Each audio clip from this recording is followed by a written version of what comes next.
અમારી પાસે face glow treatment માટે આવનાર અનેક દર્દી મિત્રોનો સામાન્ય સવાલ હોય છે કે ડૉક્ટર સાહેબ, અમે ચહેરો સુંદર બનાવવા માટે અનેક થેરાપી અને કોસ્મેટિક્સ વાપરીએ છીએ. શરૂઆતમાં ચહેરો ગ્લો કરે છે, પરંતુ જેવી એ ટ્રીટમેન્ટ અથવા પ્રોડક્ટ્સ બંધ કરીએ તેમ ચહેરો પહેલાથી પણ વધુ ડલ અને શ્યામવર્ણ દેખાવા માંડે છે. નવા કોસ્મેટિક્સ અજમાવીને અમે હવે થાકી ગયા છીએ.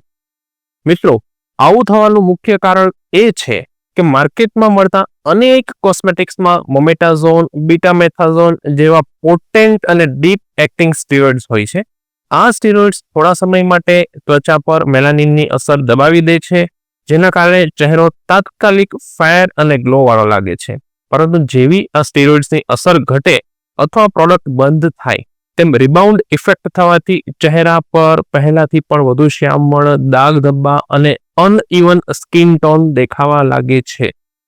જો આપને પણ આપના ચહેરા પર થતા દાગ ધબ્બા, pimples, black spots, dull skin અથવા અન્ય કોઈ પણ કોમ્પ્લિકેશન અંગે જરા પણ મૂંઝવણ હોય તો તમારા ચહેરાનો એક સ્પષ્ટ ફોટોગ્રાફ નીચે આપેલ વોટ્સએપ લિંક પર મને મોકલો. હું ડોક્ટર રાહુલ ગોંડલિયા તમારા ફેસ પરના સ્કિન કોમ્પ્લિકેશન્સને ઓનલાઈન પર્સનલી સ્ટડી કરીશ અને તે દૂર કરવા માટે શ્રેષ્ઠ માર્ગદર્શન અને ટ્રીટમેન્ટ પ્લાન આપને રિપ્લાયના સ્વરૂપે ફ્રી ઓફ ચાર્જ મોકલી આપીશ. ગેટ વેલ સૂન.